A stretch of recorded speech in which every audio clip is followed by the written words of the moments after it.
Honestly, this isn't even about whether you're pro-choice or pro-life. I just do not like bad arguments. And the arguments that are coming from the left right now are absolutely bonkers. So let's start with absolutely bonkers, Joy Behar. It's a very interesting schism that goes on here because on the one hand, sex sells everywhere. I mean, you can't see an aspirin commercial without somebody having sex. Mm-hmm. You cannot turn on any program, especially on streaming, where people are having there's soft porn everywhere now. Right. They encourage all of that. It sells everything. Sex sells. Yeah. And yet when it comes to the reality of pregnancy, this particular group of people on the right in this country and these religious zealots do not understand the reality of what happens when you have sex.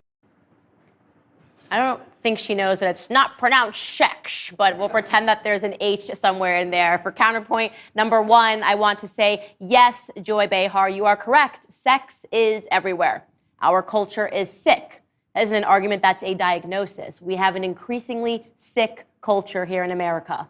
Religious zealots and or people on the right very much understand that reality. We understand that when a culture promulgates promiscuity, it leads to people engaging in unfulfilling, unprotected sex. Far from your assessment that we don't understand what happens when you have sex, we understand exactly what happens. Children are the consequence. Life is the consequence. It would seem to me that it's the atheist zealots, the ones who have normalized sex-laden aspirin commercials, that don't quite understand what happens when you have unprotected sex. And then, when they find out, they go, whoops, well, good thing I learned in health class that I can just get an abortion to deal with it.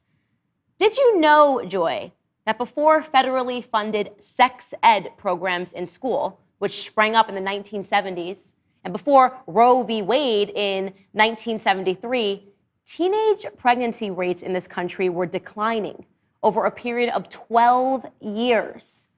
Maybe what we on the right understand is that there is such a thing as sexually transmitted insanity, the normalization of non-committal sex, which is pervasive in our culture and in our schools, and it serves no one, least of all the young women who wind up pregnant and are pressured to make a life-altering emotional decision that is packaged to them as the responsible thing to do.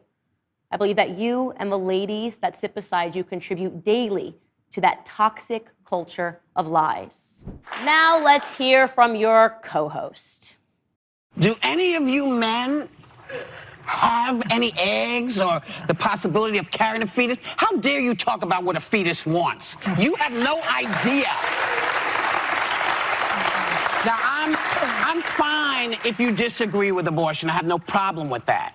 My problem comes when you tell me what I need to do with my doctor and my family. How dare you? How dare you? All right, counterpoint to you, Whoopi Goldberg. Number two, did you guys know back at home, by the way, that in 2017, Whoopi Goldberg received a GLAAD Media Award for executively producing a show called Strut? It was a transgendered modeling show. She won the award for speaking up for trans rights and against those trying to roll them back. Oopsies! This is why I love intersectionality. Here we are in the middle of a vicious culture war where a bunch of men playing dress up and trying to convince people that they are women and can give birth and they can chest feed. And here comes along Whoopi Goldberg, and she's so fired up about abortion that she accidentally tells the truth. Only women can give birth. Only women have a womb that is capable of carrying a child. They say, never get in the way of our enemies when they are making a mistake. They also say, even a broken clock is right twice a day. I say, thanks, Whoopi, for proving that even idiots are capable of understanding basic biology. And for the last counterpoint, which I believe is so important in terms of this abortion debate, we currently have a culture where men are routinely accused of not stepping up to the plate. In fact, just this week, it was announced that only 18% of households in America today feature a nuclear family unit, a married mother and a father raising children. Make no mistake, father absence is one of the biggest, if not the biggest epidemic that we face in this country today.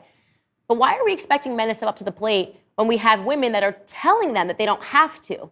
Why should men step up when the message that is ringing out loud and clear from mainstream culture and media is that beyond sex, men have no responsibility or say in the lives of their children? I mean, how on earth can someone logically explain how a baby is 100% the property of a woman as it grows inside of her, then the moment that the baby is born, it requires a 50-50 split? Can a man stand before a judge at a child support hearing and say, Your Honor, it was her body, and it was therefore her choice to have this child? The answer, of course, is no. Obviously not. That would be stupid. If a man is colloquially referred to as a deadbeat dad for taking no part or responsibility in a child's life as he or she grows up, then the same must also be true for a woman who wants no part or responsibility in a child's life as it grows inside of her. My body, my choice is a pervasive, deadbeat mom argument that accomplishes nothing but excusing too many men from stepping up to their most important role as fathers.